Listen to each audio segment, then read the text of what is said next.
자, 흥분해서 들어온 친구들 잠깐만 가라앉히고 내가 내주는 이 퀴즈 하나만 풀어보자. 대학교를 뜻하는 영단어 캠퍼스를 5번만 외쳐볼게. 자, 캠퍼스, 캠퍼스, 캠퍼스, 캠퍼스, 캠퍼스. 자, 그럼 퀴즈. 각도를 잴 때 쓰는 도구가 뭘까? 자, 나도 옛날에 이거를 컴파스라고 했거든? 자, 정답은 각도기야. 캠퍼스, 각도기, 컴파스 전부 다 너무 기본적인 단어들이잖아. 자, 기본 개념을 정확히 알고 있어도 문제에서 보면 헷갈릴 수가 있어. 근데 기본 개념조차도 명확하지 않은 사람이 심화 개념을 배운다? 이거는 완전히 잘못된 거야. 문제에서는 기본 개념인 미분 가능, 극대극소 이런 걸 묻고 있는데 기본 개념이 안 돼 있는데 심화 개념을 공부한 친구들은 머릿속에 비율 관계만 막 맴도는 거야. 그래서 문제를 못 푸는 경우도 많거든. 현우진 선생님께서도 OT 영상에서 친구들이 뉴런 푼다고 따라 풀지 말라고 언급하셔. 시발점을 하고선 뉴런을 풀어라 라고 언급을 해주시거든. 그러니까 우리는 기본 개념 문제집을 풀고 심화 개념 문제집으로 당연히 넘어가야 되는 거야. 근데 기본 개념 문제집을 풀어도 뉴런으로 넘어가면 안 되는 애들이 있어. 아니 왜요? 현우진 선생님께서도 시발점을 하고 뉴런하면 된다고 했거든요. 근데 현우진 선생님께서 시발점을 했다라는 기준과 너가 한 거랑 그게 똑같을까? 그게 일치하지 않아서 문제가 되는 거거든. 그래서 오늘은 수능이든 내신이든 고등이든 아니면 중등이든 기본 문제집을 어떻게 하면은 마스터한 건지 그걸 확인하는 원리를 소개해주고, 그리고 문제집도 추천해주고 심화 문제집 추천해주고 여기서 여기에 간극을 좁히는 문제집까지 추천해주면서 1년 커리큘럼에 대한 이야기를 한번 해주도록 할게.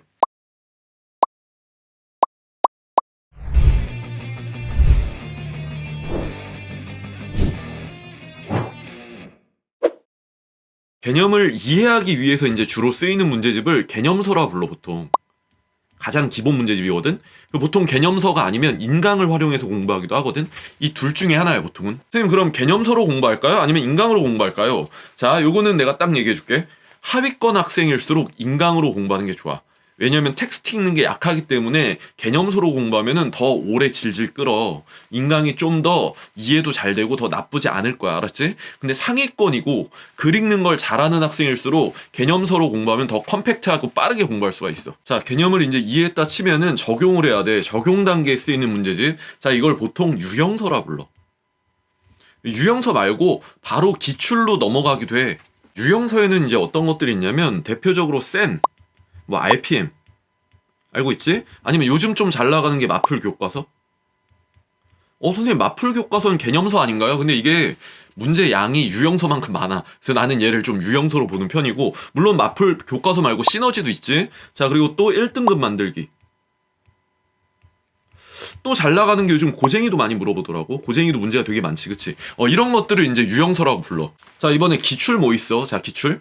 자이 스토리 있지? 자이 다 알고 있지? 마더텅도 있어. 얘네 둘이 쌍벽이잖아. 이거는 이제 무조건 풀어줘야 돼. 그리고 이제 N기출도 있고. 그 다음에 뭐 짱중요한 이런 게 있거든? 짱중요한. 짱중요한 유형이란 문제집이 있어. 자, 그럼 간단하게 한번 픽해보면 유형서는 만약에 내신을 준비한다라고 치면 오히려 자세하고 많이 하는 게 나아. 그래서 이제 문제가 많은 마플 교과서나 시너지 아니면 고쟁이 이런 게 좀 더 좋을 수 있어. 근데 이제 수능을 준비하잖아? 그러면은 개념을 적용한다는 느낌으로 센이나 RPM 위주로 공부하는 게 더 나아. 근데 이제 센과 RPM의 차이는, 센은 좀 연산이 더 무거워. 그래가지고 본인이 연산이 좀 모자라. 그 시간이 좀 많지? 그럼 센을 푸는 게 낫고, 시간이 좀 오래 걸리더라도. RPM은 연산이 그래도 좀 깔끔해. 그래가지고 자기가 수학 실력이 연산 실력이 좀 되잖아? 그럼 개념 딱 이해한 다음에 바로 RPM 그냥 들어가는 게 더 나을 수도 있어. 자, 그리고 개념의 적용을 위해서 바로 기출 들어가는 친구들이 꽤 많거든? 근데 이거는 조금 위험해. 왜냐면 자이랑 마더텅이 이 개념을 적용하기에는 3점짜리나 쉬운 4점짜리가 좋은데 얘네들은 킬러도 많이 담고 있거든. 그래서 얘는 이제 심화 쪽으로 빠지기도 해. 심화 쪽에서도 어차피 문제풀이를 할 거니까.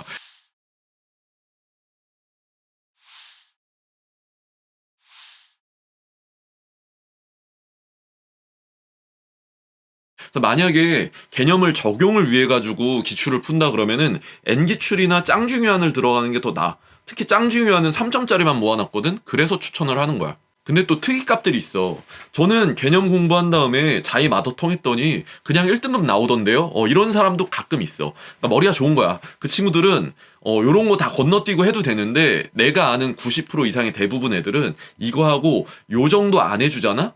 여기서 픽하고 안 하면은 이렇게 들어갔다 보통 망해. 1, 2등급 못 들어가거든. 자, 그래서 우리는 개념을 이해하고 적용까지 끝나야지 이제 심화로 들어가는 거야. 그 다음에 이제 뉴런 같은 심화 교재를 하는 거거든. 근데 개념 이해를 한 다음에 이쪽 넘어갈 때 문제가 되는 친구들이 있어요. 꽤 많거든. 이게 잘 안 풀리는 경우가 있어. 그리고 이걸 풀고도 엄청나게 틀리고 이게 마스터가 안 돼 있어. 다시 풀면 또 틀려. 자, 그 친구들의 문제점을 내가 정확히 알려줄게. 그 친구들은 개념의 이해랑 적용 요 사이에 정립이라는 게 빠져 있는 거야, 정립.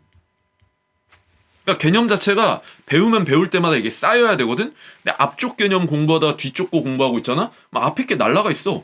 뒤에 거만 기억나는데 앞에 게 포함된 문제가 나와. 그럼 또 틀리지. 이게 문제가 되는 거야. 자, 이 이해와 적용의 단계, 간극을 없애기 위해서 우리가 해야 되는 건 뭐냐면 정립을 해줘야 돼. 개념을 정립하고 체계화해야 돼.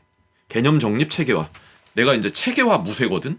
체계화를 안 해놓으면 이 다음 심화 넘어가는 게 의미가 없어. 다 까먹어서 그래. 이 개념 정립 체계화가 뭐냐면 쉽게 말해서 개념을 노트나 종이에다가 너네가 머릿속에 다 넣을 수 있게 맵을 그려가지고 잘 정리한 다음에 자주 테스트하고 쌓아놓는 걸 말하는 거거든. 이게 아까 전에 말했던 열쇠야.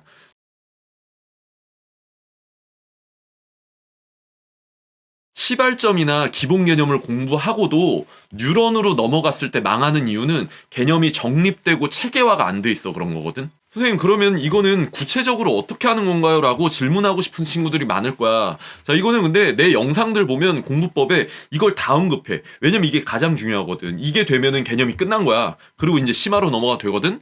근데 이거를 다 언급하는데 그 개념 정리도 이걸로 했는데 그래도 질문하고 싶은 친구들이 있을 거야. 그 친구들은 나한테 DM 줘. 그럼 내가 DM으로 자세히 다 알려줄게. 자, 그래서 개념 파트에서 내가 강조하고 싶은 결론은 이해, 정립, 적용 이 세 가지가 다 되면 된다. 그 중에서 정립 체계가 이 가운데 게 제일 중요하고 이게 다 돼 있으면은 심화로 넘어가도 된다. 자, 이번에 심화로 넘어오면은 심화도 개념과 문제풀이로 나뉘어. 선생님, 개념 앞에서 했잖아요. 자, 그거는 이제 가장 기본 개념이고 문제를 풀기 위한 좀 더 고급화된 실전 개념들이 있어. 그거를 요즘 인간 강사들은 다 실전 개념 파트 문제집을 다 내놓거든. 그 강의도 하시고 그중 가장 대표적인 게 심화의 실전 개념 문제집이 바로 내가 언급한 뉴런이야. 그리고 뉴런 말고 저는 교재로 공부하고 싶어요 하는 친구들도 있을 텐데 인강 말고 이제 한환수? 한 권으로 완성하는 수학이라는 책이 있는데 이 책 굉장히 좋아.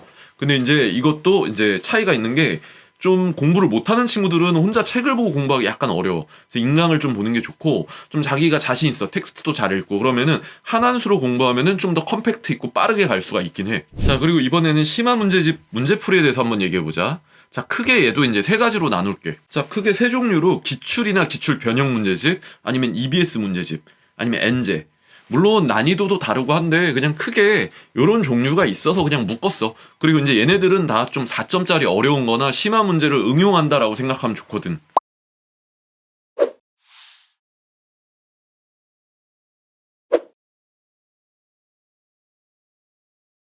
기출문제집이랑 변형부터 추천하면은 당연히 이제 자이 아까 얘기했던 거 있지. 자이에 있는 4점짜리랑 마더텅 얘네들을 이제 풀어야 돼. 그리고 이제 이 기출 변형 문제집으로 대표적인 애가 누구냐면 어삼시사. 얘가 조금 쉽긴 하지. 근데 어쨌든 어삼시사도 그냥 나는 적용할 때 좋다라고 생각을 하고 기출 변형 꼭 풀어줬으면 좋겠고 그 다음에 EBS 교재들은 약간 애매해. 얘도 약간 심하라고 보기에는 수능 특강이 있거든. 수특. 수특 이게 무슨 심화인가? 근데 이제 이게 레벨 2나 레벨 3는 약간 심화로 볼 수도 있어. 그래서 나는 이걸 좀 오히려 좀 심화 단계에서 하면 좋다고 봐. 그리고 이제 대표적으로 수능 완성 있지. 얘는 엔제랑 좀 쉬운 엔제에 속하지. 그러니까 얘는 심화 교재가 확실히 맞고. 자, 그럼 이제 내가 소개해 줄게. 이 엔제하고 실전 요 두 파트가 남는데 이렇게 나눌게. 무슨 소리냐면 실전을 연습할 때 엔제를 동시에 하는 걸 추천하거든. 이 엔제가 뭐냐면 인간 강사들이 내놓는 최고 난도 문제집을 뜻해. 요즘엔 대학생들도 내놓기도 하는데 그 친구들 것도 퀄이 되게 좋아. 근데 어쨌든 가장 대표적인 엔제로 드릴 있지. 드릴 굉장히 유명하고 모든 인간 강사들은 엔제를 내놓거든. 1, 2등급이 되는 친구들만 보통 엔제를 내가 추천하는데 막바지에는 좀 밑에 등급도 시키기도 해. 막바지에 이제 시간이 얼마 없을 때는. 근데 어쨌든 가장 중요한 건 이거야. 내가 생각할 때 실전을 연습할 때 하는 게 이제 실전 모의고사거든. 여기다 쓸게 실모. 그리고 이제 엔제들이 있는데 실모를 풀다가 약점이 생기면 엔제를 푸는 걸 좀 추천해. 나는 이렇게 공부를 많이 시켜. 그러니까 실무에서 나타난 단원의 약점을 그 단원 엔제로 때운다 이런 느낌이지. 자, 이 실무하고 엔제 있지. 이 실무와 엔제는 여기서 추천은 하지 않을게. 엔제 같은 경우도 해마다 약간 평이 갈리기 때문에 작년 거 기준으로 만약 추천받고 싶은 사람은 나한테 DM 보내면 돼. 자, 정리를 하자면 심화 단계에서 이만큼을 했을 때 만약 1, 2등급이 잘 나오는 사람은 바로 실무랑 엔제로 가서 실전 파트를 공부하면 된다 이렇게 생각하면 되거든. 근데 선생님이 추천한 이 문제집을 다 풀고도 바로 얘가 돼가지고 1, 2등급 문제집을 푸는 사람이 있고, 이걸 다 풀었는데 실무 풀기엔 실력이 턱없이 부족한 사람이 있어. 계속 이걸 풀어도 3, 4등급이야. 자, 여기서 이제 나타난 간극을 좁혀야 되지 않을까? 그 방법을 마지막으로 소개해 주도록 할게. 자, 요 문제집을 똑같이 풀었어도 일로 못 넘어가는 이유는 이 안에 있는 내용이 흡수가 안 돼서 그래. 우리가 개념을 다 배워서 개념을 정립하고 체계화했지. 마찬가지야. 개념 이외에도 이런 어려운 문제집을 풀기 위해선 문제를 풀다 보면 떠올라야 되는 발상 같은 것들이 있거든? 근데 그게 우연히 떠오르면 문제가 풀려. 근데 그걸 문제집 풀다가 그걸 까먹었어. 그럼 나중에 다른 문제 풀 때 이게 떠올라야 되는데 안 떠올라. 그러면 틀리는 거 아니야. 그러니까 우연에다 기대는 거지. 내가 이걸 우연히 떠올리면 풀리고, 근데 우연히 떠오르지 않으면 틀리는 거야. 그럼 이걸 떠오를 수밖에 없게 이 문제집을 풀면서 또 뭐 해야 돼? 체계화를 하면 되지 않을까? 이거를 나는 우연에 기대서 문제를 풀어내는 게 아니라 필연적으로 떠오를 수밖에 없게 세팅을 해놓는다 해가지고 얘를 내가 필연성 체계화라고 해. 선생님, 그럼 필연적으로 떠오를 수밖에 없게 세팅하고 체계화하는 게 가능한가요? 가능하지. 그러니까 내가 이제 1등급이 될 수 있었던 거거든. 나도 옛날에 3, 4등급, 막 4, 5등급일 때는 문제 풀 때 우연히 이게 떠오르면 풀리고 아니면 틀리고 막 이랬어. 근데 내가 그게 화가 나가지고 스스로를 막 바꾸려고 노력을 되게 많이 했어. 그러다가 엄청 많이 시행착오를 겪고선 체계화하는 방법을 내가 결국 이제 만들어냈거든. 그리고 많은 학생들을 그렇게 해서 많이 성공시켰어. 이 필연성 체계화의 방법이 구체적으로 궁금한 사람은 내가 영상 마지막에 필연성 체계와 관련된 영상을 넣어 놓을 테니까 그거를 정주행해줘. 2번이고 3번이고 니네가 완벽히 이해될 때까지 정주행하면은 그게 흡수가 되잖아? 그럼 이 문제집들 씹어먹는 거는 정말 일도 아닌 게 될 거야. 자, 그리고 마지막으로 당부하고 싶은 거는 이거를 전부 내가 추천한 문제집을 다 하려고 하면 망해. 그래서 내가 원리를 알려준 거야. 개념 정립 체계화가 되잖아? 그럼 여기서 문제집을 한두 개만 풀었어도 개념이 완벽하면 일로 넘어가도 돼. 여기 안에서도 심화 개념이든 뭐든 필연성 체계가 좀 잘 됐잖아? 그럼 일로 넘어가도 돼. 1, 2등급이 나오면은. 그러니까 이 기본 원리를 알려준 이유가 그거란 말이야. 이걸 풀커리대로 모든 문제집 다 풀고 가야지. 이러면은 시간이 없어, 망해. 인간 강사 개념 커리큘럼 이해랑 뭐 이런 커리큘럼 다 있거든. 거기다가 심화 개념에다가 기출 커리큘럼, 거기다 엔제, 뭐 실무, 이거를 다 밟으려고 하면은 시간 안에 끝내는 경우가 좀 많지 않거든.